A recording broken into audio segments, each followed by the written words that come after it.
What's going on, guys? Super excited to have you all on this call today. This is our first episode of Mindset Medicine. We're pretty pumped and excited about just the conversations that we're going to be able to have because it allows us to truly. Our goal here at Mindset Medicine is to provide personal development by educating you on specific skills that will help you grow in any of the areas and our five F's. And our five F's, again, are faith, family, fitness, finance, and fun. So, somewhere in those areas is what our mindset medicine sessions are going to be geared towards. And our goal is to really help you develop and to become better people, better in your lives, better in your family life, better in your faith life, better in your fitness life, better with your money, all of the things. So we're going to have these sessions to truly be able to pour into you in some kind of an area. So I'm excited, and I thank you all for being here. And we're gonna go ahead and jump right into it. What I would say is to make sure that you take some notes and then save some questions for the end of the call. At the end, we're going to cut the recording off and allow us to just have a candid conversation between us. So if you got anything you want to ask or talk about specifically, we can save it until after the call.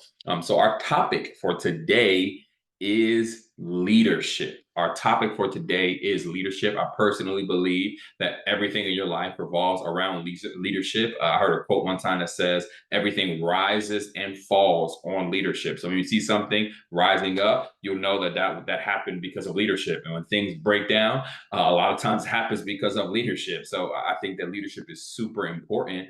Leadership is much bigger than just your occupation. A lot of times people think, well, I'm just an employee at my job. I don't lead anybody, or I'm just a member at my church. I don't lead anybody, or I'm like, you know what I mean? They don't view just what leadership actually is. They think it's like a title, and there's much more to leadership than just a title. John Maxwell actually has a outline and a breakdown of what's called the 5 levels of leadership, and a positional leadership, which is a title, is the lowest level. So somebody just having the title of boss or somebody having the title of captain is the lowest form of leadership. And there are multiple other levels that we'll dig into, not necessarily on this call, but I will host a call specifically on those 5 levels. So, but what leadership really is, in my opinion, is influence, the ability to influence. And I'm huge on definitions. So when I say that, what does influence actually mean? So the definition of influence is the capacity to have an effect on the character development or behavior of someone or something, or the effect itself. Again, I'm gonna read that again.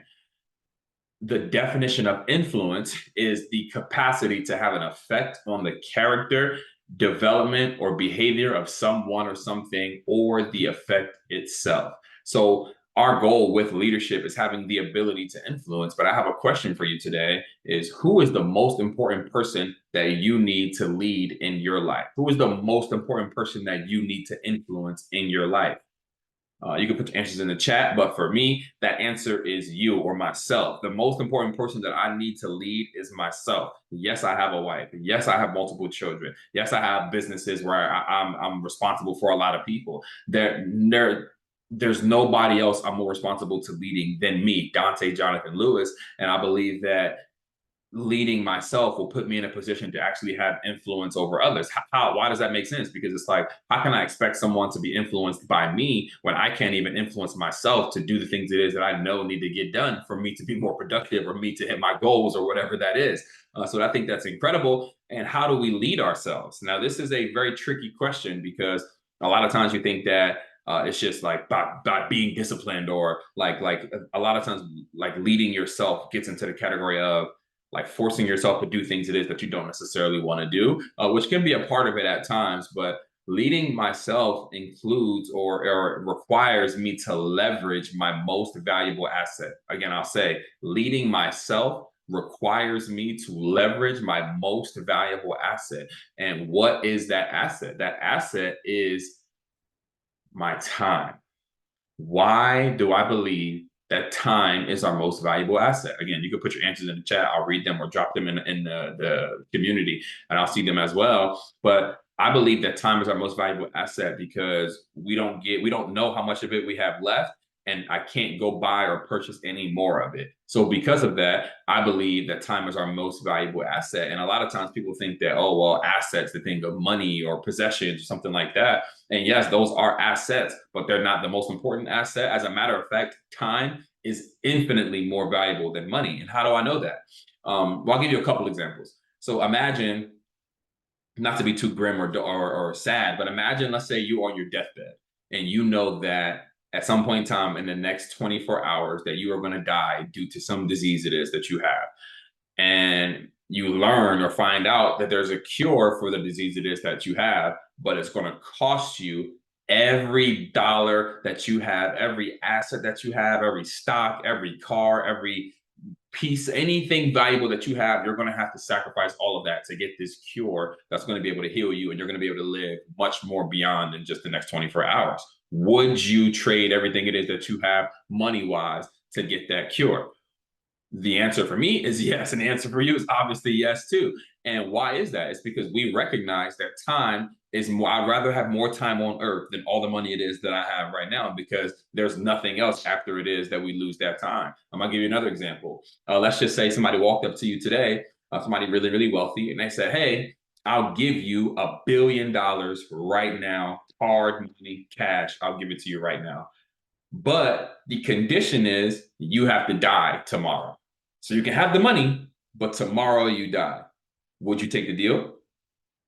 For me, absolutely not. Why would I want $1 billion if I can only live one more day? So I'm recognizing in just that statement alone, I know that my time is extremely valuable. It's worth more than any money, because it is I don't know how much it is I have left. So it's those two things are just really to help you settle in on the concept that your time is extremely valuable, and how you influence yourself is by leveraging that asset, which is your time. So how you lead yourself or how you lead your time will directly affect every other area of your life. I tell a lot of my entrepreneurs that I'm working with that your calendar is your boss. If I can look at your calendar and tell you how successful it is that you are by the things it is that you're doing with your time. Most entrepreneurs, most people don't even have a calendar. They just live their life day by day. I wake up, I go to work, I do what I got to do to take care of the family. I watch TV, I go to bed, I do it again. They're not being intentional with their time, and that's why their life doesn't show up. And that's why it's very tough for those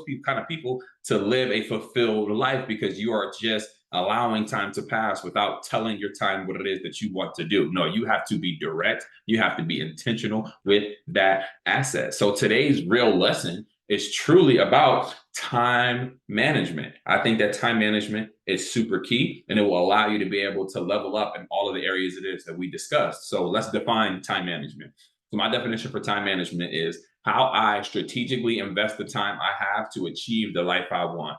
How I strategically invest the time I have to achieve the life I want. And to do this, we don't start with just going to the calendar and trying to fill it up. No, that's not time management. The first thing that you need to do in the time management aspect, how do I organize my time? It starts with your priorities, not the calendar. It doesn't start with activities, it starts with priorities. That's how you begin your time management. And what do I mean by that?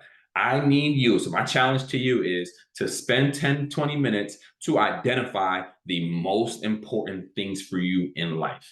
And for me, when I did this, I came to the conclusion of the 5 F's. The 5 F's are, again, faith, family, fitness, finance, and fun. Those are the 5 priorities that Dante Lewis has in his life. So now I can be intentional and now look at my schedule and place time for each of these things that are actually important to me on my schedule, because a lot of times people have what we call proclaimed values, but they're not actually priorities, because you don't set these things as a standard. What we don't want is things that we just say are important to us, but are not actually important to us by what it is that we're doing with our time. For example, if I walk up to somebody in church right now, they'll say, "Oh," I'll ask them, "Hey, is God first in your life?" They'll say, "Yeah, of course God's first in my life." But then when I look at their schedule over the course of the next 7 to 14 days, you don't see any time prioritized for their faith life, or a much smaller amount of time devoted to their faith life than any other area in their life. So, how would your faith be first in that scenario if you're not investing your most valuable asset to growing, developing, curating, and improving that area of your life that you're claiming to be the most important? The same thing for fitness. If I walk up to somebody right now and say, "Hey, is fitness important to you?" They're going to say, "Oh, yeah." But if you watch how they eat and how they live for the next 7 to 14 days, would their previous statement be consistent with what it is that they told you that fitness is important to them? Same thing with your family. I know a lot of men who are big business guys, but and claim that they're doing it for their family. But if I ask, "Hey, like, where is family important to you? They're going to say, yes, family is very important to me. But when you look at their lives, what is their relationship with their wives or their significant other like? What is their relationship with their kids like? How much intentional time, again, that's the most valuable asset. How much time is getting spent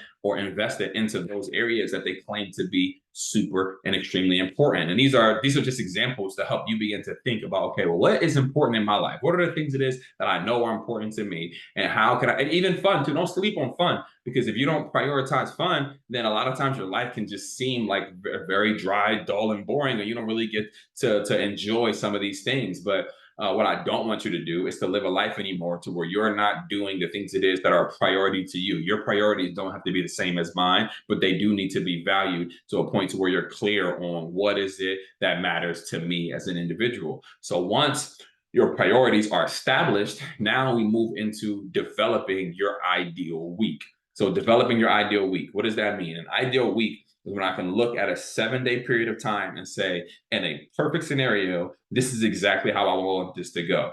And meaning that if I can look at my week from Sunday to Sunday, I'll say on Sunday, I want to do this activity. Like, I want these things to get done on Sunday, these things to get done on Monday, and just walk down my entire week and then operate that week doing my best to do those things that I have set. Because once you do have and complete an ideal week, you'll actually be able to roll into months, which roll into years, which is obviously now creating your life that is geared around the things that are actually important to you. What we don't want is for you to acknowledge things that are important to you, but never be able to find time for them over the course of a week, which rolls into a month, which rolls into years, which is not going to help you live a actually fulfilled life, which is our goal here.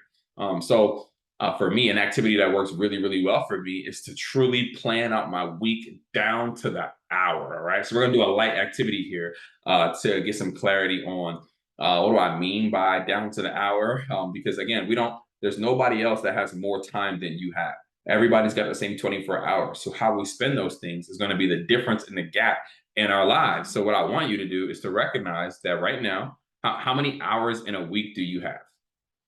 We have 168 hours in every single week. 168 hours. So I want to just walk down an example of what this could look like, of what your week could look like going forward. So we have 168 hours. Let's say you work 60 hours a week. That includes travel to and from. So let's say that's how much time you spend working every week at whatever job or occupation it is that you have, 60 hours a week. Now let's say so that's 60 hours gone. So we got 108 hours left. Now let's take off another 58 hours for sleep, which is a little bit over 8 hours a day.